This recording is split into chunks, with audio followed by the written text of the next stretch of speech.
The Declaration of Independence. If you haven't read the Declaration of Independence recently, do so. It is probably the most wonderful document written by humankind. And part of it says that the reason for our government is that to secure these rights, governments are instituted among men, that when any form of government becomes destructive of these ends, it is the right of the people to alter or abolish it. Not just tyrannical governments, but any government, democracy, republic. If it's not working for you, in a long train of abuses and usurpations, pursuing invariably the same object, evinces a design to reduce them under absolute despotism, it is their right, it is their duty to throw off such government and provide new guards for their future security. So not only do you have a right to overthrow the government, but you have a moral obligation to do so. Who's responsible for Congress? We, the people. And if Congress is in Washington, D.C. doing all sorts of vile and evil things, who's responsible? We, the people. We've got nobody to blame but ourselves. We have been rotten parents. And it's time that we grabbed our brat and shook it by the shoulders and put it back in its place. Thomas Jefferson. And what country can preserve its liberties if its rulers are not warned from time to time that this people preserve the spirit of resistance? Let them take arms. The tree of liberty must be refreshed from time to time with the blood of patriots and tyrants. Right? We're talking bloodshed if necessary. Abraham Lincoln. This country, with its institutions, belongs to the people who inhabit it. Whenever they shall grow weary of their existing government, they can exercise their constitutional right of amending it, or their constitutional right to dismember or overthrow it. He also said, we the people are the rightful masters of Congress and the courts, not to overthrow the Constitution, but to overthrow the men who pervert the Constitution. How do you know if the Constitution has been perverted if you haven't read it? The Holocaust is generally deemed to be the worst travesty in human history. Hitler did not take Germany by force. He did not drive in with army tanks. Hitler was elected. Anybody have any idea what the vote count was? What his percentage of the total was? 98%. Everybody voted for Hitler because he was going to solve all their economic problems. Did Hitler get elected on Monday and start throwing people into ovens on Friday? No. It was a gradual process. The first thing that Hitler did was start to write newspaper articles. Everything that was going wrong was the Jews' fault. They're the ones that caused all these problems. Did the Jews write their own newspaper articles and go, I disagree? Well, not that I can think of. I've never read any newspaper articles that, contradicted any of that. So then the Jews had to wear the Star of David so that we can tell who you are. Did they say, no, that's a violation of my privacy. I don't have to tell you whether, I'm Jewish or not.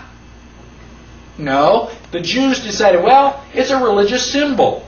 We love God. We should be proud to wear the Star of David. Eventually, the Germans came in and they broke all of the windows in all of the Jewish businesses.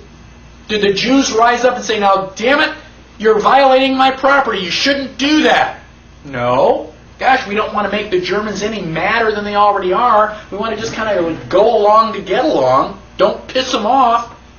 They've got guns. Eventually, the Germans are loading them up into cattle trailers on the train. Where do you think you're going? On vacation? Where do you think they're going to take you? Well, now you're cold and naked and they're walking you into the ovens where you're going to go to mass execution. Is it time now to raise your hand and say, I tend to disagree with all of this? Bang! You're dead. It's too late to complain.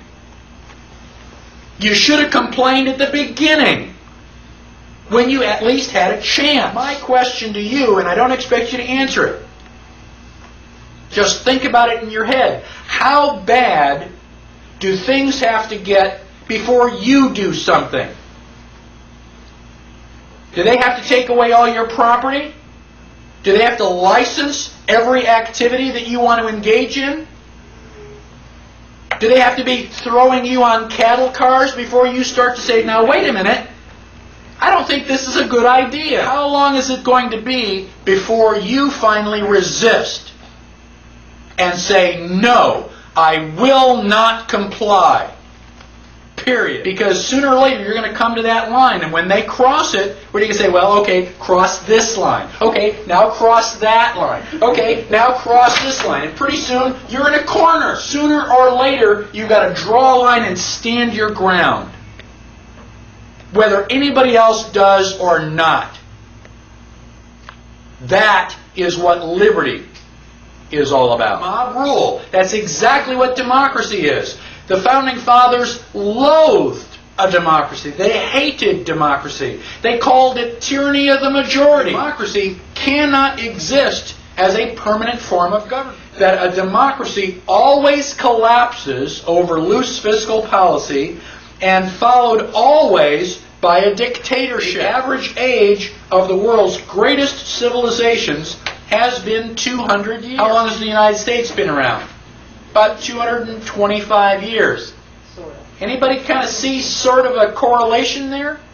The United States government is basically going down the tubes very quickly if we don't stop it and get people to stop thinking of this as a democracy. Watch, all these network news stations, so you go, well, we got to make the world safe for democracy. I don't want to make the world safe for democracy. I want to eliminate democracy. What type of government do we have? Republic. We have a republic. We just pledge allegiance to the flag and to the republic for which it stands.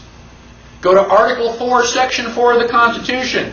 The United States shall guarantee to every state in this union a republican form of government. It's not a debate. I can point to it in black and white.